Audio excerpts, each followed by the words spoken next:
Vamos falar um pouquinho, né? Aliás, falando em Corinthians, vamos falar um pouco sobre o jogaço de amanhã, né? Corinthians e Santos, jogo na Neoquímica Arena, que nunca recebe menos do que 45 mil torcedores. Estádio absolutamente lotado amanhã, torcida como única, peculiar. Né? Hã? Torcida única. Torcida única, nada de santistas por lá. A não ser que estejam infiltrados né, no meio da torcida do Corinthians. Vamos dar uma olhada então como é que foi o primeiro jogo, para vocês relembrarem um pouquinho. Jogo na primeira fase. O Corinthians venceu também na Neoquímica Arena, né? Lembro que o Santos até começou bem o jogo, né? O Neymar tentando, teve uma chance, bateu de canhota. O Hugo fez uma grande defesa, mas aí esse gol do Yuri Alberto condicionou muito o jogo. A partir daí o Corinthians mandou no jogo, né, pessoal? O Corinthians ele já estava no estágio mais avançado e foi o tipo do jogo que o Corinthians funcionou bem, né, Felipe? Essa volta do Garro acabou sendo e foi um time do jeito que ele vinha sendo. Foi o segundo jogo do Neymar na volta dele ou o terceiro? Ele jogou o primeiro jogo contra o Botafogo, né, de Ribeirão Preto. Depois foi o jogo fora. Né? Depois ele foi ao Novo Horizontino. Novo Horizontino, terceiro. Isso, e agora o Corinthians, foi então, terceiro. Ele já está num outro estágio amanhã, né? E o Santos. Isso, é isso que eu ia dizer. Porque se a gente pegar a escalação desse jogo aí, em relação à provável escalação de amanhã, são 6 mudanças no time titular. É a defesa toda praticamente. Os 2 volantes são outros. Nesse jogo aí foi Pituca e o venezuelano, o Rincon. Começaram jogando amanhã, provavelmente... não começou bem o ano, eu acho um jogadorzaço, assim, ele não começou bem esse ano ainda. Bem. Fez um ótimo 2024, né? Foi um dos melhores do Santos na Série B. Isso. Amanhã, por exemplo, o meio-campo do Santos deve ter como volantes, olha só, aí a gente está vendo a escalação do Corinthians, mas deve estar o João Schmidt com o menino Bom Tempo. Então vejam como a escalação do Santos é bem diferente. Começando com a provável escalação do Corinthians, olha... Hugo Souza, Mateuzinho, André Ramalho, Gustavo Henrique e Angileri, né? Começando ali na lateral esquerda. Então o Ramon deve voltar ao sistema mais conhecido, mais utilizado por ele em todo o ano passado, né? Um ano de sucesso do Corinthians. O meio-campo com Martínez, Carrídio, Bidon e Garro, Memphis Depay e Yuri Alberto. Do meio para frente, mesma formação que fez o Corinthians jogar muito bem em 2024. Cara, eu não sei se vocês concordam comigo. Você olha essa escalação, eu acho um 11 muito bom. Muito bom. Muito bom para o que a gente tem de realidade no futebol brasileiro. O Corinthians tem obrigação de jogar mais bola com esses 11 jogadores em campo. Não pode jogar da maneira que jogou contra o CV, contra o Barcelona de Guayaquil. Não pode. É um time caro e é um time que, se você olhar no papel, é uma escalação assim de respeito. Tem obrigação de jogar bom futebol. Você vai ganhar, não vai? Correr um pouco mais, brigar um pouco mais, competir um pouco mais. Esse time já mostrou ser mais. E esses últimos 3 jogos importantes, daqui a pouco fica com aquela coisa. A imagem ficou péssima, joga bem quando não vale. Entende? Isso realmente é praticamente o time que fez a arrancada do Brasileirão ano passado. Decisivo. Tirando a lateral esquerda, o Angileri não estava. E são jogadores, além de serem muito bons, já funcionaram como equipe, são experientes, jogadores vividos. Você tem que entender, de repente, o momento e tem que jogar mais bola, sim. Passar rapidinho a escalação do Santos aqui para vocês, né? O provável Santos de amanhã. Olha só, o time deve ser esse aí. Como eu disse, 6 mudanças em relação ao primeiro Santos e Corinthians da temporada. Brasão no gol, defesa toda nova aí, ó. Sherman, Gil, Zé Ivaldo e Escobar. O meio-campo com o João Schmidt. O Zé Ivaldo jogou mais, né? Na verdade, né? E o Sherman também. Mas os 5 defensores aqui são diferentes, aí, né? Sim. Sherman, Gil, Escobar, Schmidt e Bom Tempo não iniciaram o jogo passado lá na Neoquímica Arena.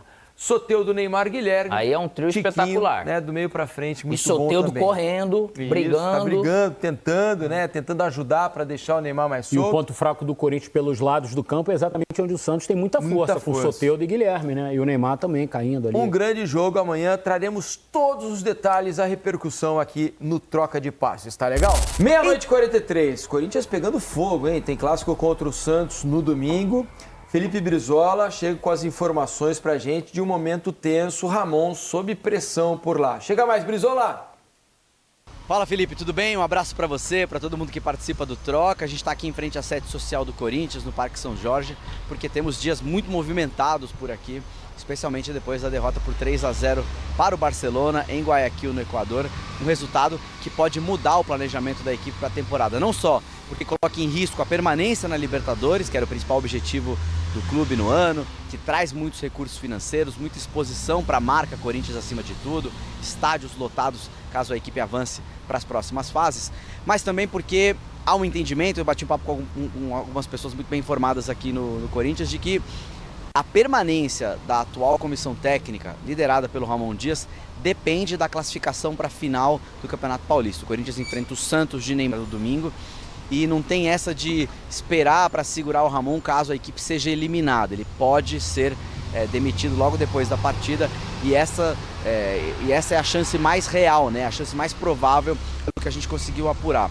O Ramon Dias corre contra o tempo para recuperar alguns atletas. O Corinthians vem fazendo partidas cansativas em sequência, jogou partida dura contra o Mirassol na semana passada, fez os jogos contra a Universidade Central, um lá na Venezuela e outro em Itaquera, que demandou muito, né? O Corinthians só conseguiu a classificação nos minutos finais. Essa partida no Equador também cansativa pela viagem e pelo ritmo, né, que os equatorianos colocaram no jogo. Então o Corinthians precisa de perna e agora a equipe tenta recuperar principalmente o Ranieri e o José Martínez, 2 jogadores de meio campo, de marcação, que atuam como volante e que podem dar e oferecer algumas alternativas. O Coronado continua fora, né? Ele teve uma virose, mas está machucado na coxa. Esse não volta a tempo para a partida. E vamos ver quais alternativas o técnico Ramon Dias vai pensar para tentar surpreender o Santos. Então eu repito, jogo decisivo, o Corinthians tem que vencer o Santos para que a comissão técnica tenha tranquilidade e seja mantida para trabalhar na próxima quarta-feira para tentar reverter o 3-0 lá no Equador. E é claro que a gente vai seguir acompanhando os bastidores, não só aqui no Parque São Jorge, mas também lá no centro de treinamento. Hoje os jogadores voltaram a treinar no CT, ontem foi mais um regenerativo, né? Eles voltaram de viagem, fizeram o trabalho no próprio avião e aí, a partir de amanhã, no sábado, o técnico Ramon Dias deve escolher a equipe que vai enfrentar o Santos em Itaquera. Volto com você, Felipe. Obrigado, Brizola. Obrigado pelas informações. Os setoristas estão dizendo que houve uma discussão forte, né, no vestiário, especialmente entre o Depay, Memphis Depay e Gustavo Henrique. Muitas vezes essas discussões são normais, né? Precisa ver quais foram os termos e como se deu essa discussão.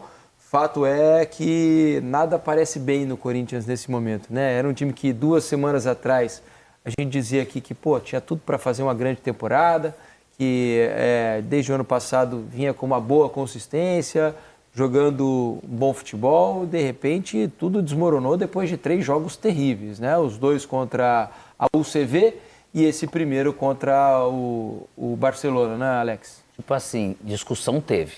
E era o momento de se ter, e acredito que bem provável que deva, porque tinha que ter. Uhum. Porque o Corinthians era um time seguro. A gente falava, um time frio, né? Um time que encaixou, um time... Só que daí que tá o detalhe, nós passamos a participar de jogos decisivos. Ah, mas no Brasileirão todo jogo é decisivo, é diferente. Momentos assim decisivos. E o Corinthians, daquilo de certezas que tinha, chegou num momento crítico com muitas dúvidas. Essas discussões, elas, lógico que às vezes acontecem. E às vezes faz bem, mas a gente nunca sabe como que esse elenco do Corinthians agora ele vai lidar com essa pressão desse momento, porque sabe-se que o risco de passar para trazer um pouco de paz para quarta, sendo eliminado quarta-feira é pressão altíssima, né, cara? Então você ter uma consciência, sabedoria nesse momento para saber pesar esse nível de fogo, esse nível de pressão para você buscar esses resultados, não é todo elenco que consegue. Então, no futebol tudo é possível. O que o Corinthians precisa, claramente, é reagir. É voltar a jogar futebol como equipe. Competir, especialmente, né? O Corinthians não competiu, né? Nessa questão de Garro, Memphis, essa parte ali, o Yuri ele participa bastante. Mas esse jogo específico, tem muitos jogos aqui no Brasil que a gente viu com o trio de volantes. Esses 3, às vezes, respirarem um pouco e deu conta.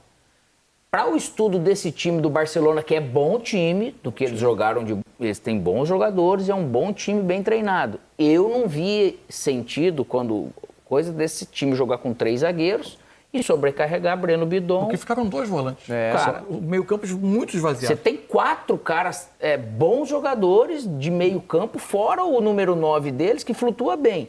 E coisa que eu esqueci o nome, o 13, o ponta esquerda deles aqui, que fez 2 gols, cara, é um ponta de escape. E nenhum... Em nenhum momento isso me preocupou, porque os treinadores, a comissão, eles têm que ter uma leitura. Demoraram ali, né, Alex? Mas a gente disse aqui no programa até, né? Mas além de demorar, Felipe, você percebe, você consegue ver, Mansur também, Felipe, que ele não conseguiu clarear nada. Parece que não veio nenhuma luz para ele fazer uma mudança tática, que ele poderia ter feito, que às vezes adiantar o Hugo e esse zagueiro acabar pegando o Oyola. Mesmo que o Oyola venha para dentro, o Hugo vinha aqui porque o Memphis não estava vindo para cá. Ou você obriga esse atacante a vir aqui. Então, os dois laterais do Barcelona ficavam muito soltos. Então, ele não mudou nada. Ele sobrecarregou mesmo. O segundo tempo não é porque ele mudou por causa do resultado. Ele tirou 3 zagueiros para colocar 2. Não, é porque não estava encaixado, cara. Né? E o segundo tempo que ameaçou um pouco. O Corinthians não foi para esses 2 jogos do outro confronto da Libertadores.